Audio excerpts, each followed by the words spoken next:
Мұхиттың жасырын жыртқышы. Акулалар мұхиттың ең үлкен және ең қауіпті жыртқыштарының бірі. Олардың үлкен денелері, өткір тістері және керемет сезімдері бар. Акулалар миллиондаған жылдар бойы мұхиттарда өмір сүріп келеді. Олар теңіз экожүйесінің маңызды бөлігі. Акулалар туралы көптеген қызықты фактілер бар. Мысалы, олардың қаңқасы сүйектен емес, шеміршектен тұрады. Шеміршек сүйектен жеңіл және икемді болады. Бұл акулаларға суда жылдам қозғалуға көмектеседі.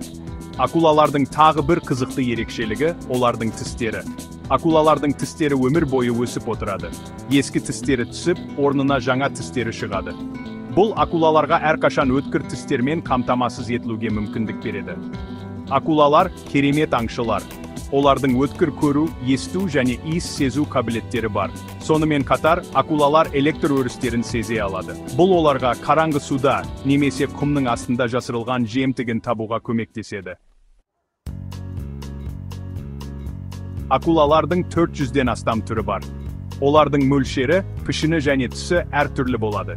Ең кішкен акула ергежейлі фонарь акуласы. Оның ұзындығы небары 20 сантиметрге жетеді. Ең үлкен акула кит акуласы. Оның ұзындығы 12 метрге дейін жетеді. Акулалар әртүрлі мұхиттарда тіршілік етеді. Кейбір акулалар жылы тропикалық суларды жақсы көреді, ал басқалары салқын, терең суларды мекендейді. Кейбір акулалар жағалауға жақын жерлерде тіршілік етсе, басқалары ашық мұхитта кездеседі. Акулалардың түрлерінің әртүрлілігі олардың бейімделу қабілетінің жоғары екендігін көрсетеді. Әрбір акула түрі өзінің өмір сүру ортасына және тамақтану әдеттеріне бейімделген.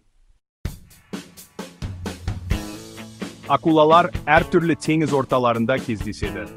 Оларды жылы тропикалық сулардан бастап, салқын полярлық аймақтарға дейін кездестіруге болады. Кейбір акулалар жағалауға жақын жерлерде, мысалы рифтерде, мангрларда және теңіз шөптерінде тіршілік етуді жөн көреді. Бұл аймақтарда жемтік көп және жасырынуға орын көп. Басқа акулалар ашық мұхитта өмір сүреді және үлкен қашықтықтарға қоныс аударады. Акулалардың кейбір түрлері тұщы суларда да кездеседі. Мысалы, бұқа акуласы теңіздерде де, өзендерде де тіршілік ете алады. Акулалар жыртқыштар, яғни олар басқа жануарлармен қоректенеді. Олардың тамақтану әдеттері әртүрлі болуы мүмкін, бірақ көпшілігі балықтармен, теңіз сүтқоректілерімен және басқа теңіз жануарларымен қоректенеді. Акулалардың өткір тістері мен қуатты жақтары оларға жемтігін ұстап, жұлып алуға мүмкіндік береді. Кейбір акулалар, мысалы үлкен ақ акула, өздерінен әлдеқайда үлкен жемтіктерге, мысалы ит балықтар мен теңіз арыстандарына шабуыл жасай алады. Кейбір акулалар, мысалы кит акуласы және алып акула планктондармен қоректенеді. Олар үлкен ауыздарын ашып, суды сүзеді, содан кейін планктондарды сүзіп алады. Section 5. Акулалар мен адамдар, миф пен шындық. Акулалар көбінесе қауіпті жыртқыштар ретінде бейнеленеді, бірақ бұл шындыққа сәйкес келмейді. Шын мәнінде, акулалардың көпшілігі адамдар үшін қауіпті емес. Акулалардың адамдарға шабуыл жасауы өте сирек кездеседі. Көптеген жағдайларда акулалар адамдарды жемтікпен шатыстырғандықтан шабуыл жасайды. Акулалардың шабуылынан өзіңізді қорғау үшін бірнеше қарапайым ережелерді сақтау керек. Ашық жаралармен немесе қансызданған кезде суға түспеңіз. Түнде немесе көру қабілеті нашар болған кезде жүзбеңіз. Акулаларды тамақтандырмаңыз. Section 6. Экологиялық рөлі тепе-теңдікті сақтау.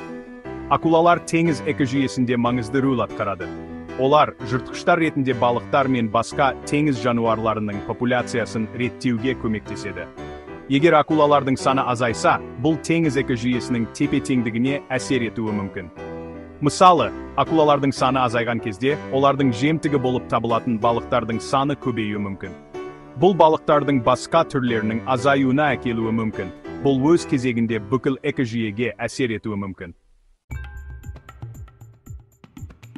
Section 7. Акулаларды қорғау, болашақ үшін жауапкершілік.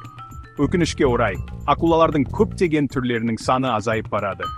Бұл негізінен адамдардың әрекетіне байланысты. Мысалы, шамадан тыс балық аулау, тіршілік ету ортасының жойылуы және климаттың өзгеруі. Акулаларды қорғау үшін біз бірнеше нәрсе жасай аламыз.